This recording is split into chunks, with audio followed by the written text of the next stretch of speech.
I'm Tim, the Brand Weaver, and this is Branding for Breweries, the podcast that helps you grow your brewery, build a better brand, and connect with more drinkers. Each week, I'm joined by the brightest minds in the beer world, sharing practical tips to help your brewery stand out and sell more beer. Let's get stuck in. What up, 24-hour party people? 'Tis I, Tim the Brand Weaver, back in your eyeballs and earballs again today. The second time I've gone live talking to glorious people from around the world about beer, branding, marketing, and doing the very best that you can with your brewery. And today is no exception because I've been trying to get this lovely bloke on this podcast for a good couple of months now. We finally caught up at CBC in Philadelphia. He introduced me to something called the Brewer's Lunch that we might get onto talking about. If not, that's our little secret. You'll have to Google it. But my buddy, Max Finnance, he is a Master Cicerone, Grandmaster BJCP, Certified Familiar, I can't pronounce that, it's far too posh for me, certified specialist of spirits, and ultimately all-round super funky dude. And I was talking to Max, I was like, Max, what's this hill that you would die on when it comes to breweries and beers? And he's like, to be honest, Tim, there's still a load of bad beer out there and no one's willing to tell people. I was like, Max, say no more, buddy. Come online and let's have a chat. So let's bring Max into the room. We'll have a good old conversation and we'll take it from there. Max, my man, how are we doing? I'm doing great, Tim. Great to see you. Thank you for inviting me onto the show today. Always a pleasure. As I mentioned, we've been trying pretty hard to get you on for a while, buddy, and you are a super busy chap, right? We have, yeah, and my apologies for not getting on here sooner. I know we talked several months ago, and then it did take that catch up at CBC to reignite the conversation. And yeah, I'm busy with work, with consulting work. I have a 1.5-year-old son, so he keeps me running around and crazy busy all the time as well. But we're here now, and that's the important thing. We're here now, exactly. I suppose, Max, I've got a lot of listeners here in the UK. There are in America and Canada as well. But for those people who potentially aren't aware of who you are and what it is that you do, maybe you could just give us a little bit of an overview as to yourself and your background, please. Yeah, for sure. I actually lived in the UK. I lived in England for a year and did a year of A-levels in high school as an exchange student. So I'm a little familiar with it over there, and I've been back a couple times since. But after high school, I was in the Navy for about 5 years as an electrician, got out of the Navy and went to school, started for pharmacy, and I really didn't like that chemist, for those of you in the UK, and worked in a pharmacy. Worked in a pharmacy, and I didn't love it. I wasn't passionate about it, but I'd bartended my way through college as well and discovered I was more passionate about craft beer. So I looked for ways to get a career in that field. Started with a upstate New York brewery as a brand ambassador, and then after I graduated, transitioned to a role in sales for 6 Point Brewery, covering a couple states in the Northeast. And then when I passed the advanced Cicerone exam, that third level of the Cicerone certification program, 6 Point created a new role for me doing education and quality. So I was liaising between the brewing team, the marketing team, the sales team, and working with our wholesalers and our high-level retailers as well to make sure that we were all telling the same story about the beer, talking about the beer in the correct, technically correct, but also philosophically correct way in terms of how we were innovating those beers. I was helping the brewers with the innovation and, ideating flavors and making sure we were putting out beers we were all proud of, and then running sensory training for the brewing team once a week as well. So focusing on off flavor development and, what flavors are appropriate in what beers and what's not, and making sure that we didn't have anything in our beers that we didn't want to have in our beers. And then 6 Point got acquired by Artisanal Brewing Ventures, who was Victory and Southern Tier brewing companies. And pretty quickly, I was running education and training for that whole company because Victory and Southern Tier didn't previously really have anyone doing internal training. So they said, hey, you're doing a pretty good job with this. 6 Point likes what you're doing. Let's do the same thing for Victory and Southern Tier. And then ABV bought Bold Rock Hard Cider, which is what brought me into the cider world. I wasn't previously a big cider guy, but to train the team properly on cider, all of these beer folks who had only been selling beer, training them how to talk about cider, how to sell cider, and how to think about cider and quality in that world as well. I upped my game and passed a few tests in that world and started doing it all there. For a little over 2 years now, I've been working for myself, doing consulting work for a variety of clients. Sometimes it's helping with recipe development or helping with identification of flaws and flavors and how to fix problems on process side. Sometimes it's doing trainings for taproom teams. If someone reaches out to me and says, hey, we have a taproom and the staff are not as well trained and as well versed in the technical side of beer, or in the hospitality side of beer, as we would like them to be, go in and do some trainings for those folks, or helping people build sales training teams for their sales teams so that the people that are out there representing their brand are doing a better job of it.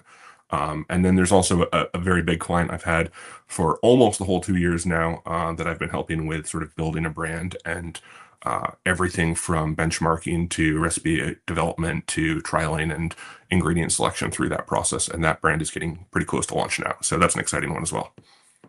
So just a little bit of history Just and beer and just a little drinking. bit of a background. So Max, dude, like you've spoken to goodness knows how many breweries. You've been in so many breweries. You must have drunk thousands of different beers. You talked about the home brewing element when we were offline earlier on, as well as those big beer giants. What would you say is the biggest beer quality problem that the industry is refusing to admit right now? I think it probably comes down to, well, refusing to admit is a little bit of a hard qualifier on that question. But I think it comes down to just the idea that enough breweries don't have a program dedicated to their quality. And especially you find this with small breweries. And I understand that it's harder. Smaller breweries have smaller resources, and most of them don't have a dedicated quality person, let alone a quality team. But the smaller your brewery is, the more likely it is that off flavors are going to be slipping through that program, or you're not going to have the resources to build out a packaging line that can get very low levels of oxygen, or you're not going to have someone who can say, right, it's my job to clean the draft lines every Tuesday morning, no matter what. So you are more likely to find beers that are oxidized or have dirty draft lines in the tap room, or no one on the team can smell a certain off flavor, so it's going out into the public without anyone raising their hand and saying, wait a minute, guys, this has chlorophenol in it. So I suppose it's a lot around process and training and that side of things. But for so many brewers there, they must be going, yeah, but my buddies love it. Everyone I'm giving the beer away, and they go, Dad, it's the best drink I've had. Like, why does that stop that from being commercially good enough? Well, I think the key words that you just said are, you're giving it to your buddies, right? And the best beer is the beer that's in your hand, followed very quickly by the free beer, right? If my buddy hands me a beer, unless he explicitly asks me for feedback on how to improve that beer, I'm going to give him good things. I'm going to have good things to say about it, right? I'm going to say, oh, this is lovely. I appreciate the beer. Thank you so much. What a bloke for giving me a good beer, right? Most people, when they hand you a beer, don't want honest feedback about that beer. They want you to appreciate the fact that they've just handed you a beer. And most people's friends are not well qualified to identify the technical problems in your beer, even if there are technical problems in your beer, right? There's a lot of beer out there. And first of all, we should say, like, the average beer is by definition average quality. Half of the beer out there is better than average. Half of the beer out there is worse than average. Or I'm using average and median interchangeably here, but right, it's okay that the average beer is just average. And if you're making average beer, that's okay too. But to go from average beer to good or to great or to outstanding or truly world-class beer, it takes some talent to figure out what's wrong with that beer, or not even what's wrong with it, but where it could be improved. And it also takes some talent on the brewing side to make those adjustments, however minor they are, to reflect the changes that you've identified you want to make. Okay, fair. Yeah, I get the point. If it's a free beer, everyone's going to go, mate, phenomenal beer, cracking. Can I have another Yeah. one, please? As Yeah. you quietly pour it in the plant behind you, potentially, if you don't like it. Just because all your friends are saying your beer is good does not mean you're ready to sell your beer. Okay, fine. So we can't use, my mates and my mum really likes my beer as a metric to go, whole hog and let's make something of this brewery. What are I suppose, the honest assessments to make to go, yes, my beer is ready? If you take, kind of friends and family out, how do I know my beer is ready to go into the market? Yeah, and I'll say, this is strictly from a quality standpoint that I'm talking, right? We're not talking about, obviously, making phenomenal beer is step one of opening a brewery. And I wouldn't recommend opening a brewery if you're not making phenomenal beer. But just because you can make phenomenal beer doesn't mean that your business model will work and your location will work and your marketing will work, right? So there's all sorts of other things that we should think about as part of that answer. But in terms of the quality alone, I would make sure that you're getting feedback from qualified recipients, right? 20 of your mates are not a qualified sample pool. If you're entering it into high-level brewing competitions, even home brewing competitions, and you're consistently winning prizes, and you're consistently getting the same feedback or similar feedback on the same recipes, that's a good step, right? Because home brewing, brewing for a passion project on the side where there's no money involved, you don't have to make the same recipe the same way every time. But if you switch to the commercial side and you have a flagship recipe, your drinkers, your fans, the folks that fill up your tap room every week, they're going to expect that flagship beer to taste the same way this week and next week and 6 weeks from now and 6 months from now, so that you need to be able to brew the recipe the same way, not just sort of eyeball it and close enough, right? Close enough doesn't really count when you're talking about making great beer commercially. I didn't think about it that way when you said, get into the competitions and get the judging side of things. Because I was just like, oh, you're going to have to go to someone such as yourself who knows their stuff. But that's still one person. You still get a wider perspective if you're going into these competitions. You get that broader feedback. Yeah. Is it cheaper that way as well? Like to enter competitions? I think homebrew competition feedback is a very cheap way for amateur brewers to get some really good feedback about their products. Sometimes you have to take judges' feedback with a grain of salt because not all judges are equally qualified. Some of them are just starting out in the process. I was just starting out, 10 years ago on judging homebrews, and I'm sure I gave some brewers some less than stellar feedback based on what I was perceiving and how I was perceiving at the time, that would probably be embarrassed to read those score sheets now.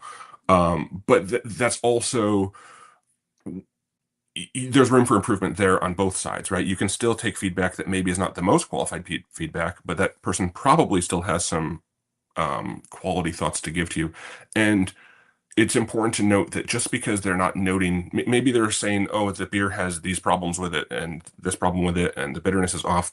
Even if they're not exactly correct in what they're identifying, they're probably correct in their gut assessment that the beer is not stellar.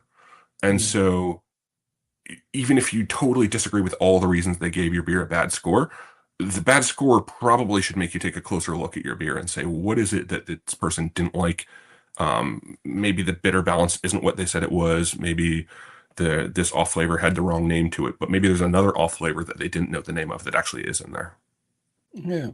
And so say you're a brewery, you're entering these competitions, you've got through a few of them now, and they're pretty positive. You might not be winning every one, but say you've got 4 or 5 under your belt and you're going, okay, I'm happy with what people are saying. Yeah. Is then a logical time to like step it up and seek kind of consultant help? I think that makes sense. Yeah. Yeah. I think that makes a lot of sense. And then, part of that consultant help is going to be whenever someone who's starting out wants feedback from me, one of the first questions I always ask is, what's your goal here? What's the scope you're aiming for? What are we trying to do with this beer, right? Are you trying to make a technically outstanding, accurate example of a Munich style Helles? Or are you just trying to make a pale beer that we think tastes good, right? And is refreshing, and you want to drink 3 beers and maybe still order a 4th, right? Those aren't always the same thing. Not every very enjoyable beer that you could drink a whole bunch of is a technically outstanding example of a specific style. Not every beer is built for competition, right? And if you ask 10 brewers what they think of competitions and earning medals in competitions, you'll probably get 10 different answers. But a lot of them are going to say, like, I don't care about it. I don't care about competitions. I don't care about medals. Medals don't sell beer maybe the way they did 15 or 20 years ago. And I fully understand that, and I respect that attitude. But for the beers that you're trying to make to style in a technically outstanding way, I think competitions can give you a lot of good feedback on that. And I'm always impressed when I walk into a tap room and see, a sticker on the board that says, oh, this beer won a medal at World Beer Cup or Great American Beer Festival or European Beer Star or Brussels Beer Challenge. One of the big commercial competitions that carries weight in the industry. And I reckon there's so many brewers who are just like, yeah, we don't care about the awards, whatever. But if they win one under their breath, they're going, come on, mate. Yeah, I have a theory that some of the breweries who are the biggest hype breweries in the country don't enter some of those competitions because they're more afraid of a bronze medal than not winning any medal, right? If they don't win any medal, then it's not evident that they ever entered. But if they win a bronze, then they have to admit that 2 beers beat them. I mean, still being third best in a category in a certain, in my head, but that's the marketeer and me speaking, my man. Yeah, yeah. I suppose we were talking about kind of like judges' opinions and the competitions and things like that. But is it possible for someone who is technically educated from a brewery standpoint, can a brewer become almost blind to their own off flavors over time, even though they've been educated in it? Yeah, absolutely. And there's two things here, right? Education does not mean that you're not blind to off flavors. There are off flavors that I am not good at, and there's off flavors that I cannot detect. So a very important part of education and training in the sensory world and with off flavors, or and honestly, really, I like the term flaws better than off flavors because very few things are a flaw, an off flavor in every beer, right? Diacetyl is a very common one that people like to talk about as an off flavor, but in styles like a British cask ale or Czech Pilsner, right, a little bit of diacetyl can be really nice and round out that mouthfeel. So it's not an off flavor in that setting, but not to go too far down that rabbit hole, but the training and education will show you which flavors you're good at, and it'll help you connect the sensory experience with the name so that you can get better at identifying and preventing and identifying root causes for those flavors going forward. But just as importantly, it shows you what you're not good at. And that's where you need to seek out guidance or a consultant or hire a co-brewer or a taproom manager who is really good at the flavors you're not good at. So when you have a bigger team of people tasting those beers, someone on the team can raise their hand and say, "Hey, I know you two are blind to 4-vinyl guaiacol, right, which tastes like cloves, totally appropriate in a Belgian wit beer, but not appropriate in a American light lager, right?" So having one person who can taste it if the other two are blind to it is very important.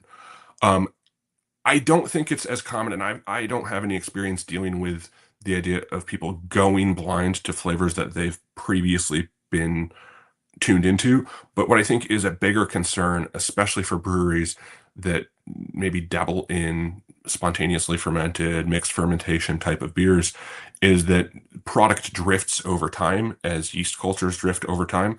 And if you're not repitching your yeast with starting from scratch, starting from a slant, or starting from a commercially purchased yeast from BSI or White Labs or one of the big guys, Y Yeast, Escarpment. If you're not starting with a commercial sample of yeast every few batches, maybe every 5, 6, 10 batches tops, you start to see drift in those yeast. And if you taste it every batch, that drift is quite small to you. But if you only taste batch 1 and then batch 10, the drift for the consumer might have gone quite high. And I've seen I've seen quite reputable breweries that specialize in mixed fermentation, wild sorts of beers, go from making really, really high quality, beautifully fermented beers to beers that taste like soap.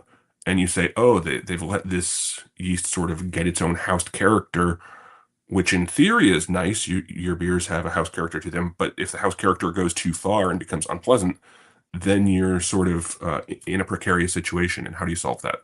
You either have to do a hard reset, and then your customers are going to know something's up, or it's a much more complicated solution. Yeah, no one wants a soapy house beer, I should imagine. I can't see them No, not and especially if 5 or 6 beers side by side all have that same soapy character. But you talked about like a recruitment strategy there that I've not heard anyone talk about. The idea that you get like a secondary brewer in who, can almost plug the gaps where you're not picking up on the flavors. Do you know many breweries who actually recruit in that fashion, or is that just like a wonderful pipe dream that they should be doing that? It's I don't know anyone who's employing it, but and honestly, I don't think it should be the be all end all for a hiring process. But whenever I would hire a new brewer, I would absolutely want to sit them down and do some off flavors training very early on in their onboarding and see what their strengths are and see what their weaknesses are so that we can fit them into a quality program appropriately. Mm. So I suppose in that training that someone like yourself would do, what are those technical flaws that you would be highlighting that you find in a lot of common beers these days?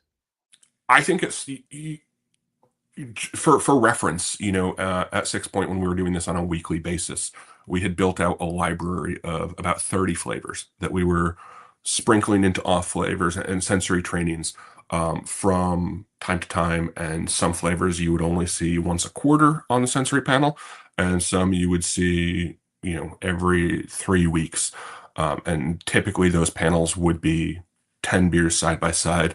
That's the way that Dr. Simpson at Aroxa, based out of just outside of London, likes to do his training. 10 samples with a control side by side. I went through his week-long training before I passed my master's this year, in between advanced and master, and really enjoy his training style, and I learned a lot from it. So I've sort of modeled my own sensory trainings and events after that sort of approach for the most part.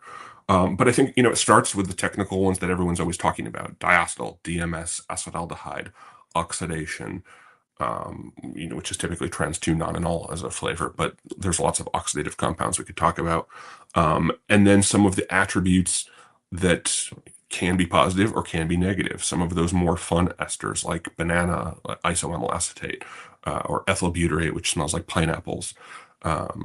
Some of those phenolics like the 4-VG, 4-EP is, a Brett-derived compound, and you start to get more obscure going down the line, but the more compounds your panel can reliably identify, the more likely it is they're going to be able to put a name to samples that aren't quite right, but as good as you can say is aren't quite right, right? The difference between aren't quite right and saying, oh, this is compound X, and we should look at 1, 2, 3, 4 possible root causes, and you're going to get to a solution much more quickly than if you can only say there's something not quite right here. Hopefully it goes away. You talked about sensory training. You talked about like identifying the off flavors. Is it possible to go from like, making good homebrew to making good commercial beer without any of the training? Or do you think it, well, no, Possible, yes. Likely, less common, right? We sort of alluded to this earlier when we were talking about the consistency that commercial brewers need to have, that home brewers, some of the best ones are very, very consistent.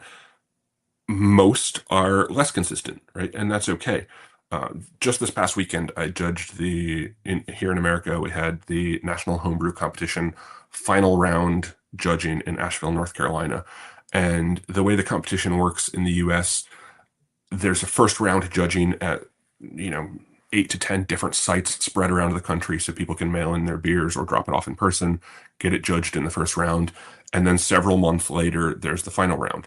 So for certain styles, that several month gap is not an issue. If you're making a Doppelbock or a barrel-aged barley wine or an imperial stout, a few months is probably going to help you there. The beer will probably mellow out a little bit and be even nicer in the final round than it was in the first round. But if you're making a light lager or a hop forward beer, you probably want to use that several month gap to rebrew your beer, right? And send in a fresh example of the same recipe for the final round. Well, in the final round judging, you end up rewarding the brewers who are consistently brewing that same recipe twice. I had some beers that the feedback I gave to the home brewer was, this was probably a really nice recipe, but the fermentation didn't go as planned. We found these flavors in this beer that likely, I assume, were not in the first batch. So you won the first round. We assume it was a very clean fermentation. This one is not as very clean of fermentation, so you can't win a gold medal, right? And then on the other side of the spectrum, you have some beers that you say, this beer was probably delicious 4 months ago. I can see why you won that first round site, but you should have rebrewed it because now it's quite oxidized and it's showing its age. And this Pilsner is not supposed to be gray, right? So it can be a darned if you do, darned if you don't sort of situation, but it's a system that rewards the folks that can do the same recipe twice in a consistent way. And then, so consistency, number one, sorry, long answer here. Scaling in terms of batch size is the harder, I would say, just as hard thing to do. Brewing on a 5-gallon system versus brewing on a 5-barrel system. And in the US, a brewing barrel is 31 US gallons of liquid. So, 31 times the recipe size, and a 5-barrel commercial system is a fairly small system. It's not uncommon to go much bigger than that. 20 barrels, 100 barrels would be a big commercial system. But the things that are easy in 5-gallon batches are suddenly much more technically challenging in a 10-barrel, 20-barrel batch. And so commercial brewing in general becomes not just physically more demanding if you don't have an automated system, when you're going from 15 pounds of grain to 1,500 pounds of grain. But every problem gets amplified as those scales increase. And then there's also the fact that you have to think about commercial, cost of goods. Some of the best home brews I've ever had on the beer, on the cider, and on the mead side of things have been recipes that don't work commercially because the cost of ingredients would just be far too high.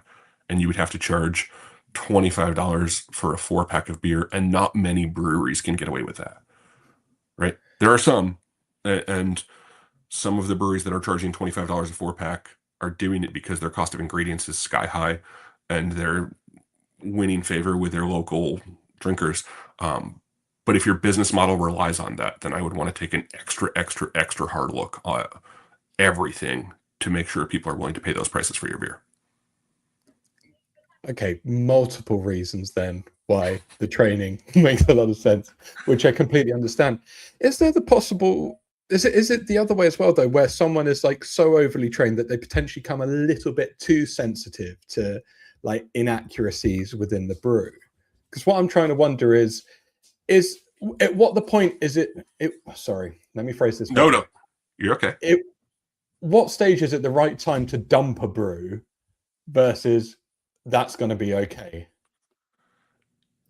I think that's brewer dependent. I don't think there's such a thing as too sensitive, right? I have judged with people and worked with people who can taste oxidation at levels that no one else can taste it. I've worked with people. I'm quite sensitive to diacetyl myself as well. So if I can taste diacetyl at a very, very, very low level, that doesn't mean your beer is commercially inappropriate. That doesn't mean that the average person sitting down in your tap room is going to taste that in the beer, right?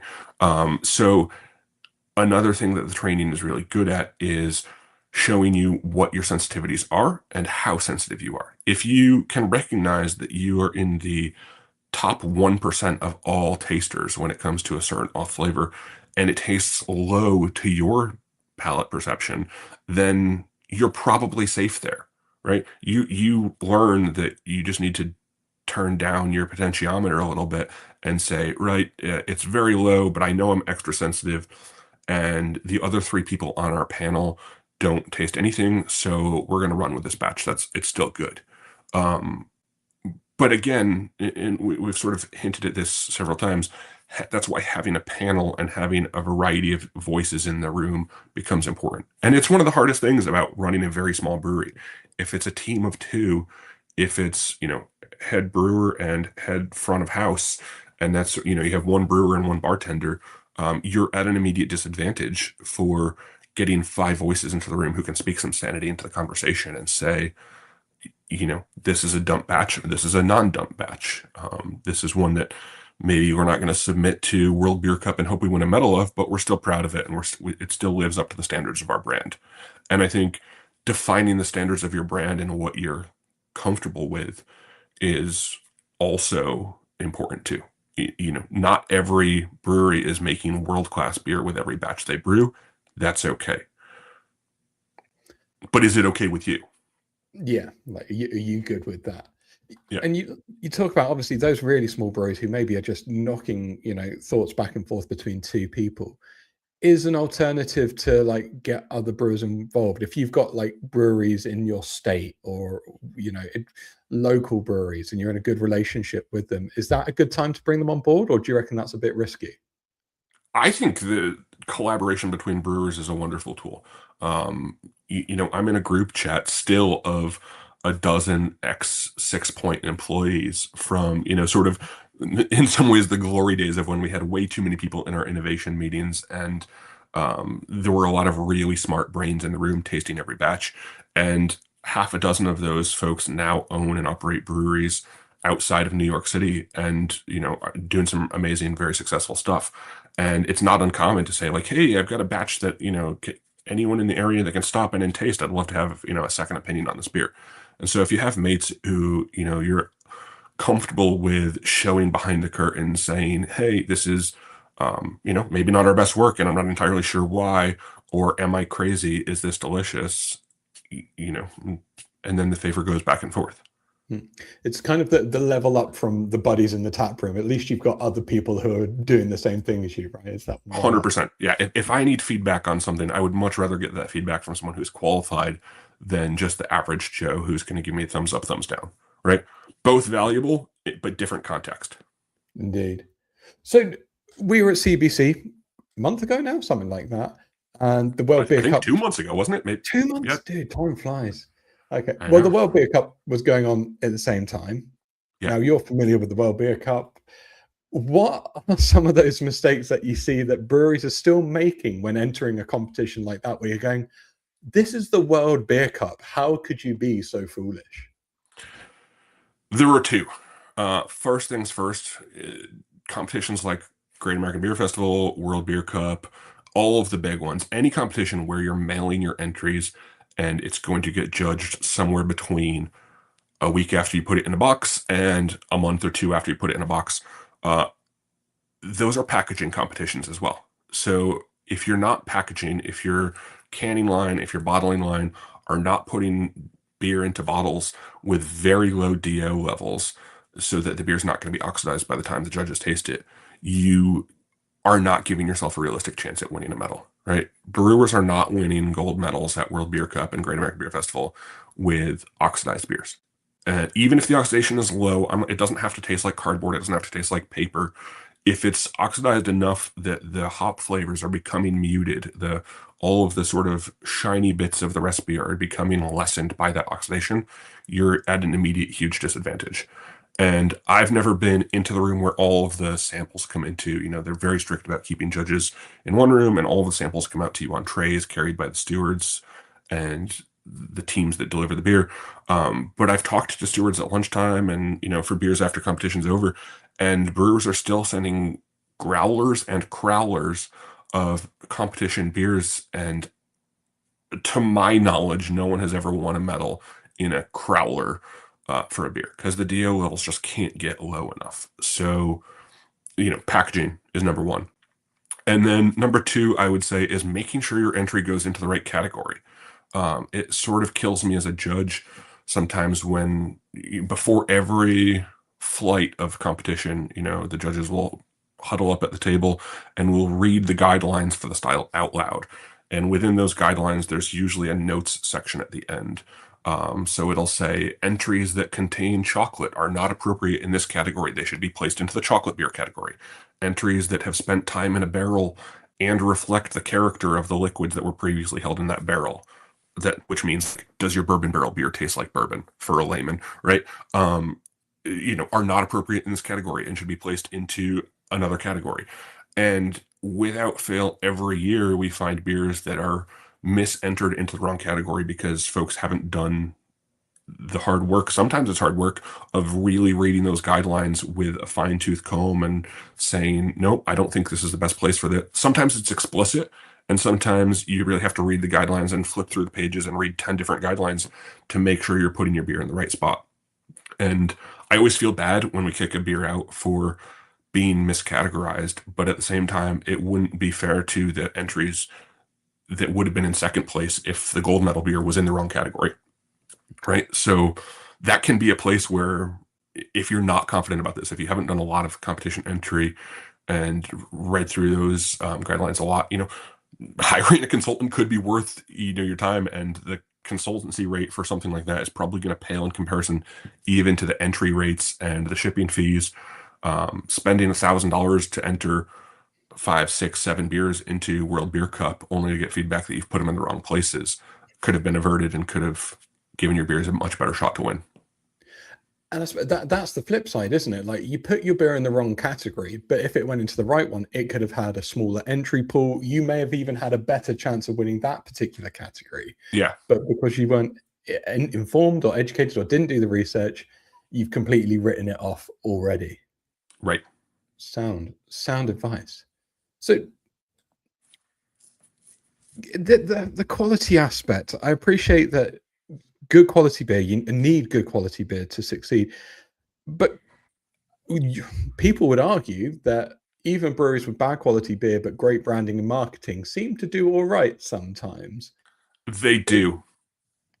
what's the degradation point, right? Can poor quality beer eventually destroy good marketing and branding, in your opinion? I think it can. And I think that's a really hard sort of point to pin down because I think it's different for everyone, right? There are some breweries that they open and I never like to judge a brewery too hard based on their opening weekend or even their opening month, right? Everyone, sometimes breweries are forced to open the doors a little bit sooner than they would like to get some cash flow going. But 6 months after you open the doors, those beers and that quality should be humming and right where you want it to be. And at that point, if I go into a tap room and the quality is not there, but I look around and it's a very shiny tap room, things are nice, the design, the aesthetic, the branding, the names are all quite smart. You say like, oh, this brewery will probably do okay for a little while as long as everything else is done right.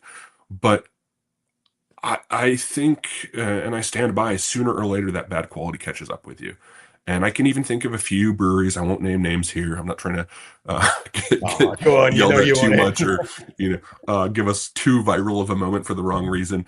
But there are breweries that I've seen get to a national level of distribution and screaming up the sales chart by having great marketing, great visuals, great brands, and also the resources to push that marketing behind whether it be sales teams or incentivizing their distributors and wholesalers. Um, but if you taste the beer and you say, even if your first thought is like, it's okay, but it's not like I wouldn't buy a 12 pack of it, then that's probably not going to last very long. And Mm. I can say that I can't think of anyone who has screamed up the charts and maintained at the top of the list for several years um, who's making bad beer, right? Or even like just average quality beer. I think the ones that scream up the charts, if the beer is quite bad, sooner or later the customers figure it out. There's so much beer out there, and even average beer tends to be pretty good, right? So if you have a whole lot of pretty good competition out there, people are not going to continue to buy your subpar beer for very long. The flashy marketing, the great branding will get that first purchase. But if the beer isn't good enough that they want to purchase it a second time and a third time and a fourth time, then you haven't maintained your customer base and you probably won't be doing well for very long. Yeah, the first pint, second pint rule. Your branding and marketing can bring you in for the first pint, but you got to have a decent beer to get that second Yeah. pint sold. Yeah. Being attached to a ace celebrity only gets you so far. Unless you get loads of different ones and just keep on throwing them in. Yeah, It'd be right. fun. New But celebrity every week. yeah, I mean, I'd stick around to watch it, although you'd need a budget, like which just fills multiple houses times over. Max, dude, Exactly. this has been a really fun chat. I want to bring this to a close though. Like, what is the one piece of brutal advice that you would give to a home brewer who's like, okay, I'm going to take the leap. I'm pretty confident this is good. Like, you had 1 minute to sit with them. What is that brutal advice? I think the brutal advice would be um, well, I don't want to talk anyone out of opening a brewery if they're in it for the right reasons. But if you're in it to make a boatload of money, the reality of 2026 is that that's probably not going to happen for your average home brewer, right? And so, but if you have a business plan that shows a very defined scale and goals that are realistic for your market without having to get into wholesale distribution and going too far from your home base, and you're making quality beer and you're making consistently quality beer, and you've done the business plan is where a lot of people fail. So I know you talk about this, and this is really more your wheelhouse than mine. But making sure you have defined all aspects of that plan and you have the contingencies and you have the financial safety net so that you don't have to start turning a profit in week one, month one, probably even year one or year two, right? There's going to be you're going to get a busy opening weekend if you do your marketing right and you have people knowing that you're about to do a soft open. But being able to, I would say, continue to invest in training, continue to invest in quality equipment, continue, if you don't have a lab and a dedicated lab employee within your first 15, 20 employees, I would question that business model immediately, right? I once heard someone say that if you want to open a brewery, you should spend as much money on the lab as you do on the brew house. And while that may sound extreme, it's not too far off. And I said that I had that conversation with someone recently who works at a pretty big brewery that has a very, very, very expensive brew house, and they looked around and they said, yeah, our lab is probably worth about as much as our brew house, right? And so that's not a totally unrealistic thing either. If you don't have a microscope and you don't have, you're not doing cell counting and you don't have some lab equipment in-house, then you're probably not ready to open a brewery. And I suppose it works even down at the bottom because it just proves the mindset. Like, even if you've got a honky tonk budget brew kit, at least you've made it the choice to set up some kind of lab. Like, you're Totally. paying attention to those details, right? Yeah. Yeah, right. Your lab at the very beginning could be as simple as a microscope on the bench in the corner of the brewery. But you have a lab and you're holding quality samples for 6 months to see how the beer is tasting as it ages in your cans. You're adjusting your process based on scientific feedback you're giving yourself and getting from other people. That's a much better start. Tremendous, Max. Well, buddy, thank you so much for joining me today. This has been a really fascinating chat. I've loved it. If people wanted to bend your ear, to pick your brains a little bit more, or see where you are and what you're up to, where can they find you? Yeah, I mean, luckily, I'm the only Max Finnance in the world. So you can find me at Max Finnance on Instagram. I'm easy to find on LinkedIn with the same name. I try and keep my Facebook more for my, pictures of my son and the family stuff. But my Instagram and my LinkedIn are very professional. And you can also email me, max@maxbevconsulting.com. So any of those works. Brilliant. We'll make sure they go in the show notes, buddy, so people can reach out should they want to have a good old chinwag. Once again, Max, thank you so much for your time today, bud. Thank you for everyone who's tuned in, who's listened today, and for those of you listening in the future as well. Until next time, my friends, stay awesome, and I'll see you soon. Rock on. Cheers, Tim. Thanks for having me. That's a wrap on this week's episode of Branding for Breweries. If you got something great from it, hit follow, like, and subscribe on your favorite streaming app. Or even better, leave a review, share it with your brewery pals, or get in touch, because I want to chat to you. Rock on!